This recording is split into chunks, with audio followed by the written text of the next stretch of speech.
Cowok paling gagah dalam sejarah manusia itu adalah Musa alaihissalam. Itu paling gagah.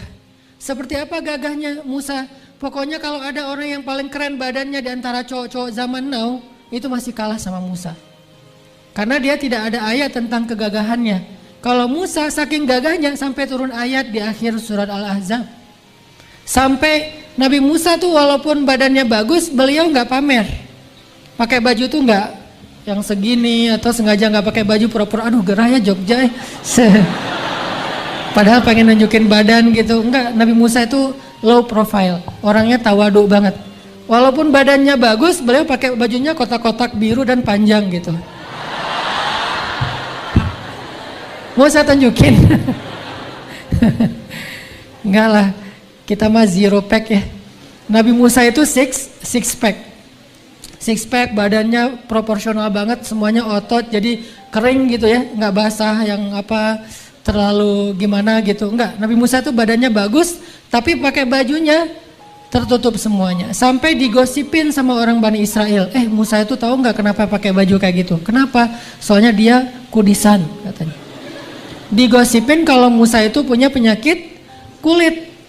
Akhirnya Allah ngebelain Musa, jadi Nabi Musa itu nggak mau ngerespon orang-orang yang komen negatif di akun beliau. Biasa-biasa aja, nggak mau di blok, nggak mau di delete komennya, biarin aja lah, terserah orang mau ngomong apa. Yang jelas gua nggak akan follow mereka gitu. Jadi followersnya nggak bakalan nambah. Karena mereka suka komen sebagai haters, kan mereka haters banget sama Musa tuh, gara-gara dengki kan. Akhirnya Allah yang ngebelain Musa. Allah membuat semacam adegan kayak cerita dongeng tapi ini nyata. Nabi Musa mandi di sebuah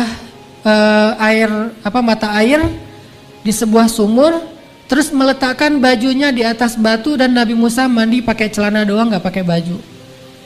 Itu kayaknya pertama kali Nabi Musa mandi di luar, biasanya di rumah. Kali ini di tengah padang pasir kayak ada mata air gitu, oasis. Mandi, taruh baju di atas batu. Udah mandi, pas mau ngambil bajunya di atas batu, batunya udah pindah. Nabi Musa bingung, lah batunya udah pindah, ngambil galah, mau ngambil baju gitu. Ternyata pas mau digalahin, batunya lari, kebayang gak tuh? Batu lari. Kalau di Indonesia itu ada batu belah, kalau di Mesir itu batu lari. Itu legendanya beda-beda. Lari tuh batu, kayak ada kaki. Pas batu lari, Nabi Musa karena takut nanti ketahuan badan beliau keren gitu, takut ketahuan ya. Kalau kita takut ketahuan badannya gini. Akhirnya bajunya sempurna gini, kotak-kotak yang longgar biar nggak kelihatannya. Coba kalau badannya bagus pasti pakai baju yang ketat. Ini longgar karena biasa-biasa aja. Bagusnya cuma di mata istri, Batunya lari, dikejar sama Nabi Musa. Thawbi hajar, kata Nabi Musa. Baju saya di atas batu, lari. Akhirnya ngelewatin Nadil Qaum. Nadil Qaum itu kalau bahasa kita tempat orang-orang ngumpul. Batu tuh sengaja, lagi pengen nunjukin badannya Musa ke orang-orang, dia ngelewatin ada skate park gitu, lewat anak-anak Bani Israel lagi main skate, lagi oli gitu, lagi ngetrik, lewat. Musa lari, wes parkour. Kan Musa larinya bagus banget ya, terus kayak biasa aja gitu lari, loncat antar gedung ke gedung, antar bukit gitu, parkour banget lah pokoknya, udah pro. Belakangnya Red Bull. Kalau zaman sekarang ya, itu udah kelasnya tuh udah kelas Red Bull loh, bukan kelas yang sekedar seru-seruan gak jelas gitu, pencitraan ordai. Itu udah bener-bener Red Bull. Musa lari, wah badan Musa paling bagus, heboh di antara anak-anak street. Lewatin lagi kafe-kafe, orang-orang lagi pada minum kopi itu keselak, lewat Musa lari, wah. Terus cewek-cewek lagi minum jus, wah gitu-gitulah pokoknya. Akhirnya rame aja semuanya ngomongin Musa dan batunya berhenti di tengah pasar. Jadi ada pasar di tengah-tengah kota gitu, batunya di situ. Musa ngambil baju langsung pakai buru-buru, tapi ibu-ibu udah terlanjur ngelihat gitu ya. Ibu aduh gimana? Ibu-ibu lah ya. The power of mak-mak. Akhirnya terkenal lah Nabi Musa badannya paling bagus di antara Bani Israel. Batunya dipukul sama Musa, terbelah. Musa itu kan juara ultimate fight ya. emang petarung sejati lah ya. Emang Musa terkenal. Jangankan manusia, malaikat aja kan ditinju sama Musa, buta kan matanya saking kuatnya Musa. Kakaknya aja Harun pas Musa lagi marah ditarik jenggotnya, dilempar sama Musa kayak gini. Jadi kayak di film-film kartun gitu, Krishna atau apalah gitu ya. Orang digituin doang. Sampai Harun mengatakan ya ibni akhi gitu ya, ibna ummi, wahai saudaraku, la ta'khudz bilihyati. Jangan kau tarik janggutku, takut copot gitu saking kuatnya Musa. Jangankan udah dewasa, waktu Musa masih bayi aja narik janggut Firaun kan sampai copot kan. Kan raja-raja Mesir dulu kan janggutnya dibentuk segi empat terus panjang gitu kan ya. Kayak di cerita-cerita di gambar-gambar. Itu Musa masih bayi digendong sama Firaun. Karena Musa gak rela digendong sama musuhnya. Musa yang tadi habis ketawa-ketawa sama istri Firaun tiba-tiba sekarang jadi cemberut. Bayi cemberut. Kebayang ekspresinya nih, bayi ekspresif banget. Langsung diambil janggut Firaun, ditarik sampai berdarah dagunya Firaun. Kekuatan Musa. Nah, ini terkenal nabi yang paling bagus dan paling ideal tubuhnya. Siapa lagi nabi yang nabi anak basket kalau bahasa kita, paling tinggi? Adam alaihissalam. Itu lebih keren daripada anak basket. Anak basket paling tinggi di NBA ya. Berapa? 2 meteran. Nabi Adam 80 hasta. Ini 1 hasta. Kurang lebih setengah meter, berarti 40 meter. Coba lihat ke atas 40 meter segimana. Itulah tingginya Adam, 40 meter. Karena kata Nabi, penduduk surga tingginya setinggi Adam, 80 hasta, 40 meter. Jadi kita nanti di surga tiba-tiba jadi gede loh. Ini saya kenapa ya? Kayak habis minum obat apa gitu, tiba-tiba membesar. Jadi bukan raksasa ya. Karena Adam itu ideal, kitanya yang hobbit. Jadi bukan raksasa Adam gitu. Kebayang gak kalau kita hidup di zaman Adam, terus sholat berjamaah bareng dengan generasinya Adam, kan gak sengaja nih apaan sih di bawah kaki kok keinjak. Ternyata kita gitu. Makanya dibedain kan zamannya antara umat Nabi Muhammad sama umat Nabi Adam. Itu tinggi banget, gagah banget. Terus Nabi dengan kelebihan yang Allah kasih juga suaranya. Siapa? Ayahnya Yusuf, Daud alaihissalam. Ayahnya Sulaiman, Daud alaihissalam. Daud itu Allah kasih mukjizat suara. Jadi bisa dibilang kalau zaman sekarang Daud itu vokalis. Itu legend banget. Siapa vokalis? Sebutlah kayak reggae gitu ya. Ada Bob Marley, jauh lah. Atau siapa misalnya vokalis pop, misalnya ada Michael Jackson, siapa kayak gitu-gitu. Jauh dibandingkan dengan suara Daud. Sehingga sekarang orang kalau suaranya bagus, Nabi Muhammad itu dulu pas ada sahabat namanya Abu Musa al-Ash'ari, anak muda. Walaupun istilahnya Abu itu dalam bahasa Arab bukan orang tua ya. Itu kayak panggilan apa? Panggilan gaulnya lah, panggilan bekennya lah, itu pakai istilah Abu. Jadi kalau misalnya dia punya anak namanya Muhammad, dipanggil Abu Muhammad.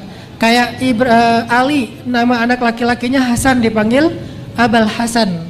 Jadi panggilan beken itu Abu, bukan berarti dia udah tua. Nah, Abu Musa itu anak muda, keren banget, suaranya bagus. Suatu hari Abu Musa baca Al-Quran, Nabi lewat masjid ngedengar suara indah sekali. Akhirnya Nabi duduk di sebelah Abu Musa ngedengerin bacaan Abu Musa. Kata Abu Musa, ya Rasulullah, saya udahan ya. Kata Rasulullah, lanjutkan Abu Musa. Nggak boleh, nggak enak, saya masa bacain Quran di depan orang yang kepada dia Al-Quran diturunkan. Kan nggak, kayak nggak rasa salah tingkah banget ya, nggak pede. Kata Nabi, saya suka mendengar dari orang lain. Jadi Nabi juga kadang-kadang suka ngedengerin bacaan orang lain.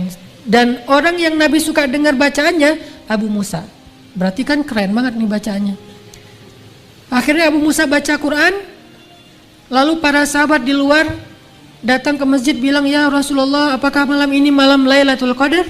Kata Rasulullah, bukan. Kenapa? Kami melihat bintang di langit itu makin lama makin banyak. Jadi kayak bintang itu terus ada satu persatu muncul, terus makin banyak sampai penuh langit dengan bintang-bintang. Terus kata Nabi, itu bukan cahaya bintang, itu cahaya malaikat yang pengen mendengar bacaannya Abu Musa al-Ash'ari. Malaikat aja turun pengen dengerin vokalnya Abu Musa. Itu vokalnya keren banget. Dan dia tuh bener-bener akapela gitu ya, jadi nggak pakai solo lagi, tunggal show ya. Akhirnya dia baca Quran, setelah selesai Abu Musa baca, malaikat hilang satu persatu naik lagi ke langit dan Nabi mengatakan laqad utita mizmaran min mazamiri ali Daud. Wahai Abu Musa, Allah sudah memberikan kepada kamu seruling di antara seruling-seruling keluarga Daud. Jadi suaranya seperti suara seruling.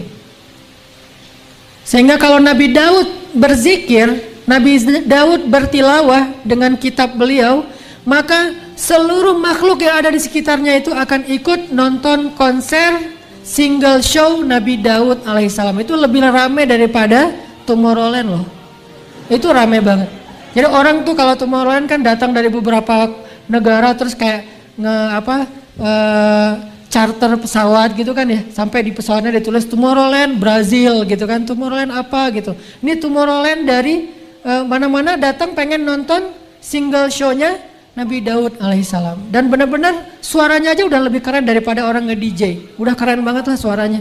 Sehingga burung, angin, air, ikan, semuanya berhenti pengen dengar suara Daud alaihissalam. Sehingga Allah menyebutnya ketika Daud berzikir bersama semesta. Berzikir bersama semesta. Kok bisa berzikir bersama semesta? Karena kalau Daud udah bicara aja nih, nggak usah Daud bernyanyi ya, bicara aja, itu suaranya tuh udah keren banget. Jadi kalau Daud bikin 1 minute booster, itu nggak pakai back sound. Kalau saya kan 1 minute booster pakai back sound ya. Kenapa? Untuk menutupi suara yang masih standar lah ya. Dan kesalahpahaman orang terhadap suara saya. Ini ustazah mana nih kok keren gitu.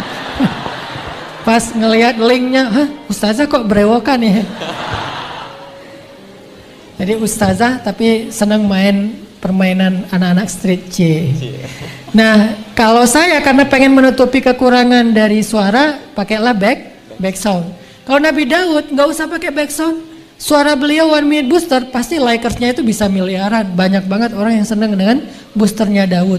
Udah orangnya bijak, lembut, suaranya luar biasa, petarung. Well, dengan legendnya petarung dari barat namanya Goliat. Kenapa disebut Goliat? Karena badannya gede. Dia sama Daud nggak seimbang banget nih. Kayak antara kelas berat dengan kelas bulu terbang. Jauh beda. Tapi sekali ketapel sama Daud, kena di jidatnya, di keningnya Goliat, langsung mati di tempat. Ini Daud ideal banget lah, kelebihannya suara. Ada nabi nanti yang kelebihannya Allah kasih dia kelebihan dalam kebijaksanaan.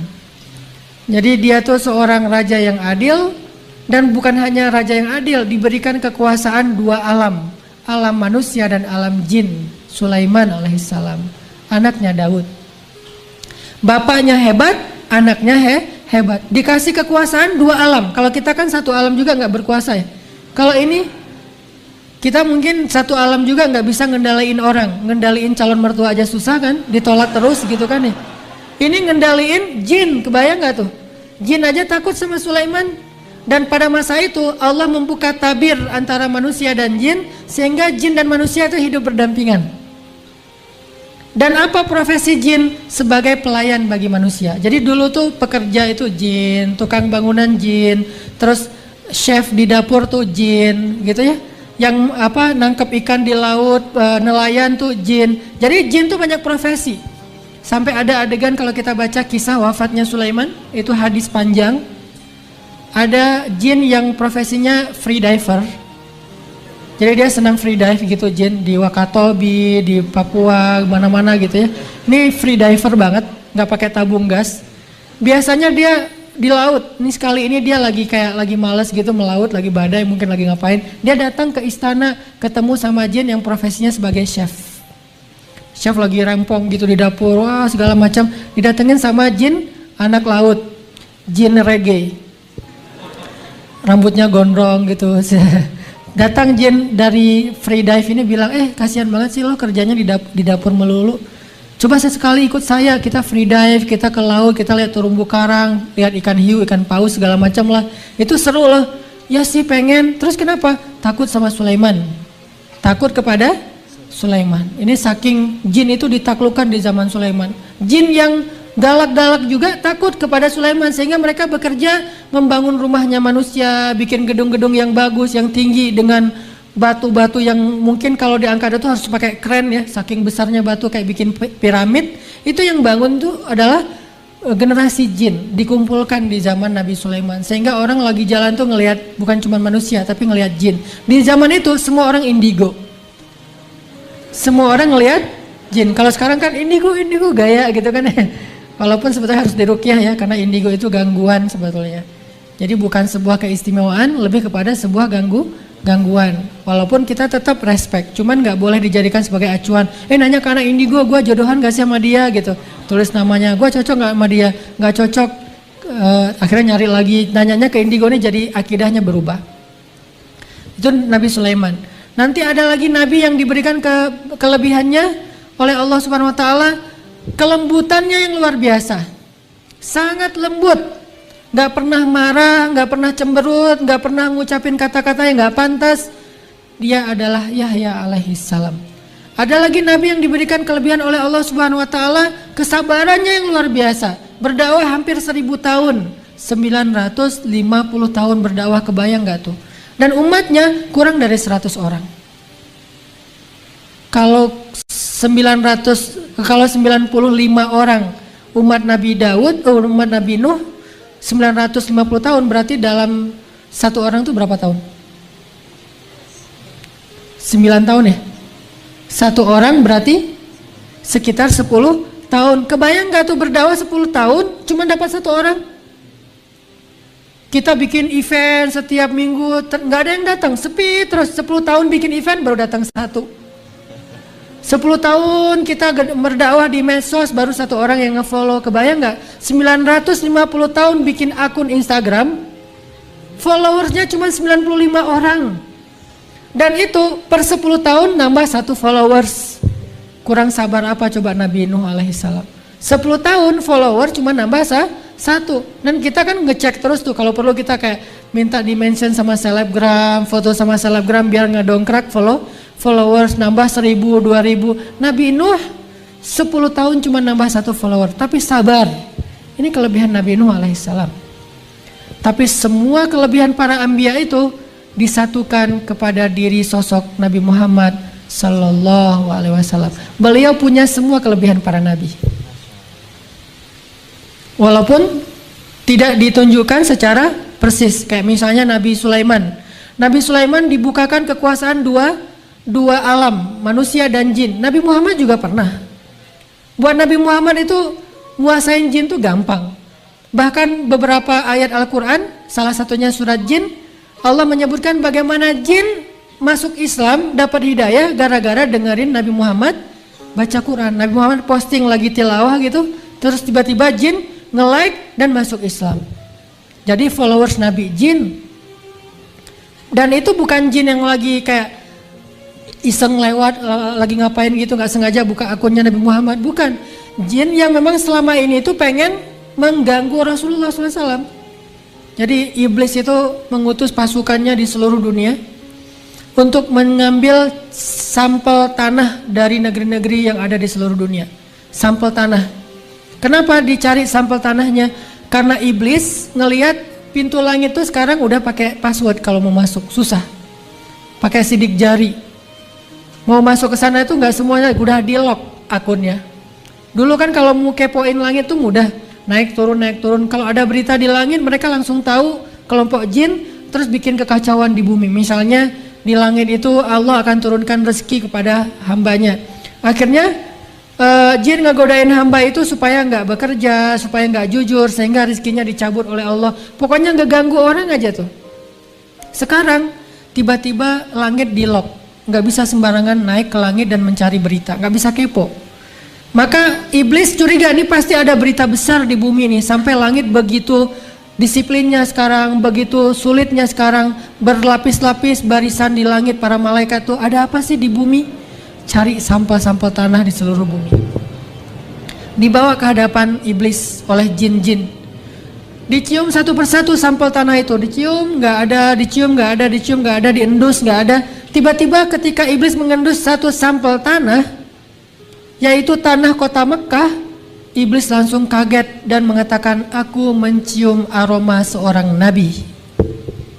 Jadi nabi itu ada aroma di dalam bagi iblis, bagi jin.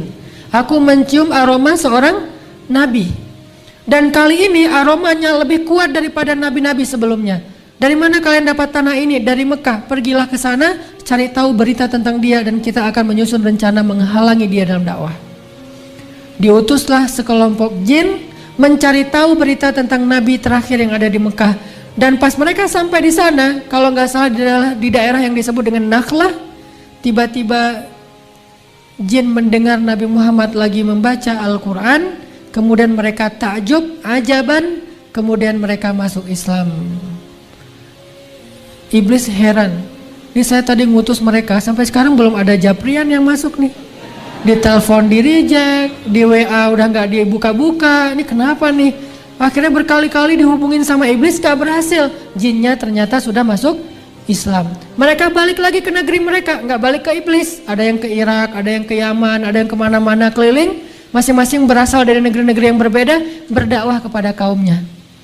Selang setahun mereka datang lagi kepada Nabi Muhammad. Mereka mengatakan, ya Rasulullah, kami alhamdulillah sudah berhasil mengislamkan jin ribuan lewat mereka nih. Jadi viral banget ternyata dakwah Nabi di kalangan jin. Dan mereka mengatakan mereka semuanya fansnya Rasul. Boleh nggak kita bikin sebuah seminar, kata jin, yang anggotanya itu pesertanya semuanya jin. Kata Nabi boleh, tapi jangan dekat-dekat dengan rumah penduduk ya. Karena jin kan gede-gede dan beda kan karakternya, agak-agak kusak-rusuk gitu kan, nggak rapi. Akhirnya ditaruhlah seminarnya di tengah padang pasir. Nah pas malam mau bikin seminar, dan seminarnya harus malam ya. Kalau nggak serem kan jin ya. Pas malam mau seminar, Nabi itu ngajak sahabat siapa yang bisa dampingin Nabi buat acara seminar. Jadi kayak jadi LO-nya Nabi lah, atau jadi asistennya Nabi. Nggak ada sahabat yang mau coba. Kemana Rasul? Seminar jin. Aduh saya lagi nggak enak badan. Kemana Rasul? Seminar jin. Ini saya lagi ada janji sama teman. Saya mau apa?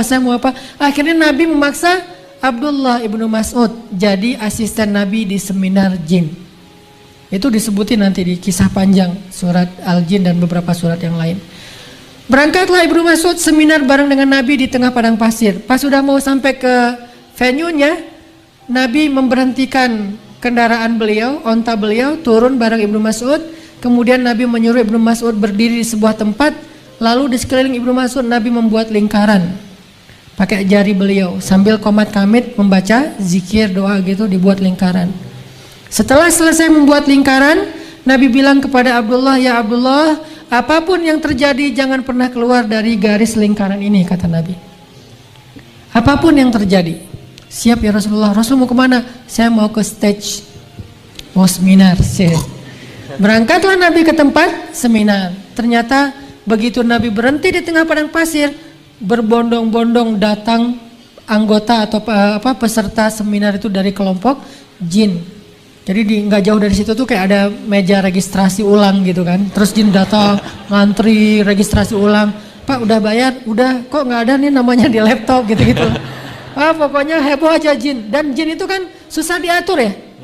Nggak bisa diatur jin tuh. Ada yang lari, ada yang loncat-loncat, ada yang terbang-terbang. Dan Abdullah ada di dekat meja registrasi. Abdullah bin Mas'ud ada di dekat meja registrasi yang sekarang lagi crowd banget, lagi rame banget jin berkumpul di situ. Sehingga Abdullah hampir terinjak-injak di antara jin. Gede-gede tuh jinnya. Ada yang bertanduk, ada yang mirip hewan, ada yang segala macam. Abdullah ngelihat ngeri banget pemandangan waktu itu. Suaranya riuh luar biasa, lebih daripada riuhnya pasar dan konser, riuh banget. Dan kata Abdullah, hampir saja saya lari karena ketakutan. Kalau saya tidak ingat dengan pesan Nabi, jangan keluar dari garis yang Nabi buat. Bertahan aja di situ sambil tutup mata, segala macam, tutup telinga, saking riuhnya jin. Pas jin udah berkumpul, rame, Abdullah tidak bisa melihat Rasulullah karena ukuran jin kan gede-gede ya. Nabi ada di tengah, jin itu kayak bertawaf. Pokoknya suasananya serem banget. Ini lebih daripada cerita Harry Potter, Lord of the Ring, pokoknya gitu-gitu, ngeri tuh. Setelah lama, mungkin seminarnya kurang lebih 1,5 jam, kemudian ada tanya jawab gitu, selesai. Udah beres tanya jawab, jin satu persatu bubar. bubar, terbang, balik lagi ke negerinya. Tinggal beberapa kelompok jin yang masih curhat sama Nabi. Karena sesi tanya jawabnya bertahap. Nah, Abdullah dari jauh kan nggak kedengaran ya suaranya dari kejauhan. Apa kok ada jin yang datang ke Nabi terus berangkat, balik lagi, datang lagi, balik lagi. Selesai semuanya, tiba-tiba Nabi naik turun di atas bukit, balik bawa beberapa barang kayak batu atau kayak tulang-tulang gitu. Beres semuanya, jin udah pada pergi, Nabi balik. Nabi terlihat sangat lelah karena nggak gampang mendakwahi jin. Lelah, ngedakwahin manusia aja capek ya, apalagi ngedakwahin jin. Kebayang nggak ngedakwahin temen aja kadang-kadang dibully di grup lah segala macam, dibilang sok suci, Nabi palsu, udah dijamin surga. Nah ini apalagi jin nih. Akhirnya Nabi balik ngelewatin Abdullah bin Mas'ud, terus Nabi menghapus garis yang tadi dibuat. Ya Abdullah, sekarang udah boleh keluar. Apa yang terjadi Abdullah? Ya Rasulullah, kalau nggak ingat dengan pesan engkau, saya sudah lari tadi. Kata Rasulullah, seandainya kamu keluar selangkah saja dari garis ini, maka kita nggak akan ketemu lagi sampai hari kiamat. Kenapa? Dibawa lari sama jin. Ini kok lucu banget sih, unyu-unyu bawa lari boneka gitu kirain. Abdullah dikirain mainan. Saking kecilnya Abdullah, kalau kamu keluar selangkah aja dari garis itu, mungkin kita nggak akan ketemu lagi selama-lamanya wahai Abdullah. Ya Rasulullah, apa yang terjadi tadi di akhir kalau saya ngelihat mereka berkelompok-kelompok. Kata Nabi, mereka menyampaikan masalah-masalah yang mereka hadapin kepada saya. Jadi curhat jin. Ada jin yang belum bisa damai, ada jin yang geng. Dari satu geng dengan geng yang lain tuh suka tarung di jalan. Akhirnya mereka bilang, ya Rasulullah, kita nih ada 2 geng dari daerah Syam. Biasanya kita tarung di jalan, bunuh-bunuhan, bacok-bacokan, damaikanlah di antara kami ya Rasulullah. Akhirnya Nabi menjabatkan tangan jin, mendamaikan mereka, bersaudaralah antara 2 geng jin. Gak tahu apa geng motor, apa geng apalah, pokoknya geng aja. Pulang. Terus ada lagi jin, tua-tua, kurus-kurus gitu. Ternyata jin apa? Jin berasal dari negeri yang sedang musim kemarau dan paceklik. Ada kayak gitu, mereka curhat, ya Rasulullah, di negeri kami kurang makanan, kami sering kelaparan, anak-anak kami gizi buruk, malnutrisi, gitu-gitulah. Kayak sekarang di mana tuh? Di Yaman, di Suriah gitu kan, atau di Afrika. Maka akhirnya Nabi naik ke atas bukit-bukit padang pasir nyari apa? Nyari tulang belulang. Dikumpulkan nama Nabi kayak kita nyari kayu bakar, ditaruh di depan jin. Kata Nabi, mulai sekarang tulang adalah makanan kalian. Maka sejak saat itu tulang adalah makanannya jin sampai sekarang. Makanya kalau teman-teman yang senang off-road, hati-hati kalau lagi di hutan di mana, kalau mau buang air, perhatikan kalau ada tulang jangan, karena itu dia lagi dinner. Bayangin orang lagi enak-enak dinner kita siram, sebel nggak sih? Nggak usah jin yang temperamen ya, manusia aja digituin kan pasti dipukulin tuh, dikeroyokin. Jadi wajar kalau pulang-pulang dari sana tuh hilang akal lah atau apalah segala macam, tiba-tiba jadi orang kayak setengah sadar atau digodain sama jin, disantet sama jin. Kenapa? Karena kita orang lagi enak-enak makan digangguin. Maka perhatikan, karena tulang adalah makanan jin sejak zaman Rasulullah SAW sampai hari kiamat. Tapi kok nggak habis? Karena mereka makannya nggak kayak kita. Kalau kita kan makannya dihabisin ya, kalau mereka dijilat-jilat gitu lah, mirip-mirip kayak anjing gitulah makan tulang, menjilat tulang. Ini yang terjadi pada Rasulullah. Nabi tuh kalau mau menguasai alam jin bisa banget, karena Nabi pernah lagi sholat digodain sama jin yang newbie gitu, anak baru. Jadi ada jin baru lulus sekolah dikasih kayak tugas akhir, jadi kayak bikin praktek gitu, praktek menggoda manusia. Keluarlah dia dari kampusnya, pengen godain manusia, salah milih targetnya Rasulullah.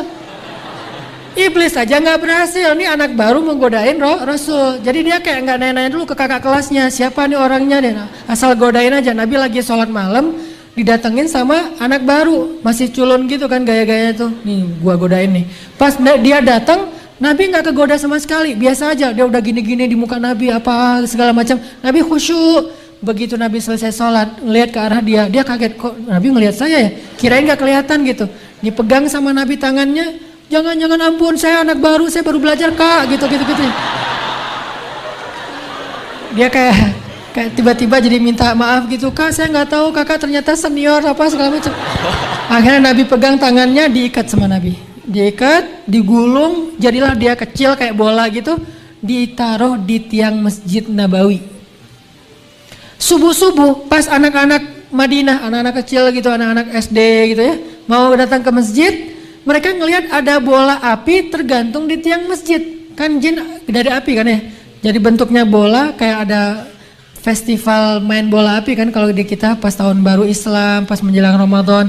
Ini ada bola api menggantung di tiang masjid yang terbuat dari pelepah kurma, tapi pelepah kurmanya nggak terbakar. Anak-anak kecil kan jadi kayak penasaran, nih bola api apa? Ntar habis sholat kita main bola. Akhirnya mereka sholat, begitu selesai sholat, itu bola api diambil sama anak Madinah, ditendang-tendang jadi sepak bola.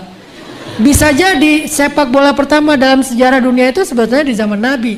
Tapi bolanya bukan dari karet atau plastik, bolanya dari jin. Nabi ngelihat, waduh maaf, ampun, segala macam. Nabi kasihan sama dia, akhirnya dilepas sama Nabi. Kata Nabi, kalau bukan karena saya teringat dengan doa saudara saya Sulaiman. Apa doa Sulaiman? Ya Allah, berikan saya kekuasaan yang sangat luas, yang engkau tidak akan berikan kepada siapapun setelah saya. Berikan saya kekuasaan yang sangat luas, yang tidak engkau berikan kepada siapapun setelah saya.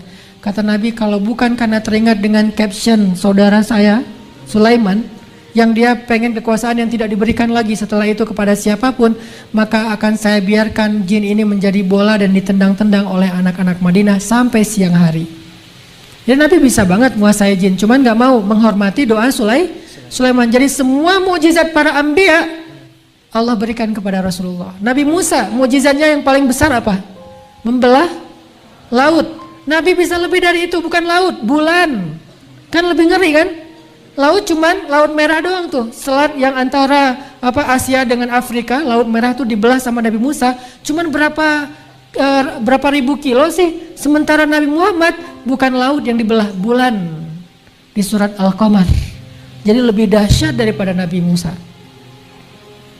Nabi Sulaiman terbang dengan angin. Kan kekuatan Nabi Sulaiman bisa terbang dengan angin. Kan Nabi Sulaiman pernah lagi terbang gitu ya, terbang rendah gitu, kayak orang lagi pakai pesawat kecil terus naik helikopter gitu kan. Terus orang-orang para petani ngelihat Sulaiman bisa terbang dengan keluarganya, mereka mengatakan, aduh hai seandainya saya menjadi Sulaiman, beruntung sekali ya Sulaiman.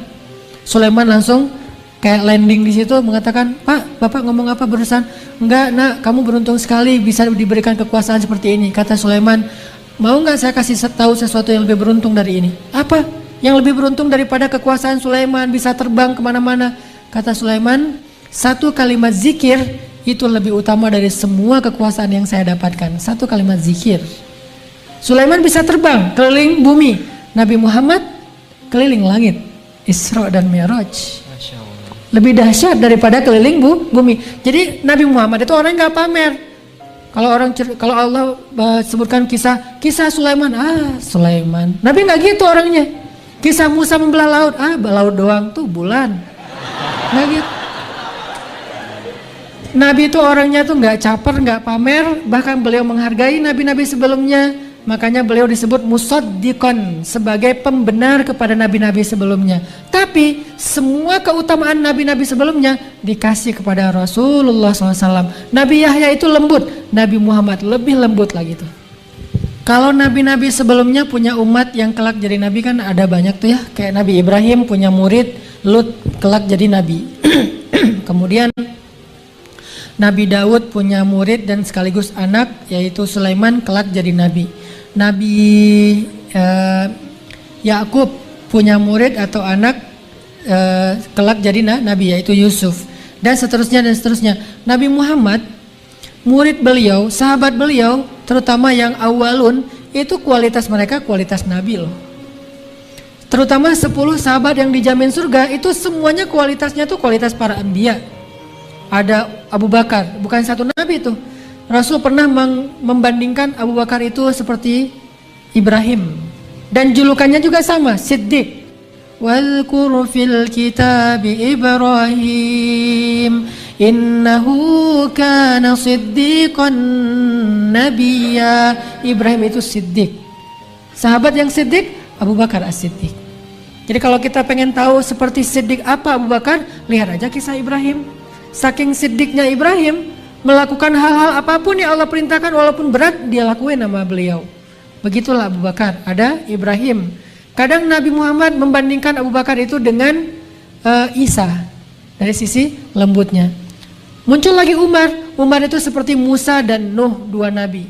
Dalam riwayat yang lain, Umar itu ada, seandainya ada nabi setelah saya, Umarlah orangnya, cuman tidak ada nabi setelah saya. Jadi kualitas pengikut Nabi Muhammad itu kualitas para anbiya. Muhajirin dan Ansor yang awalun was-sabiqunal awwalun minal muhajirin wal ansar.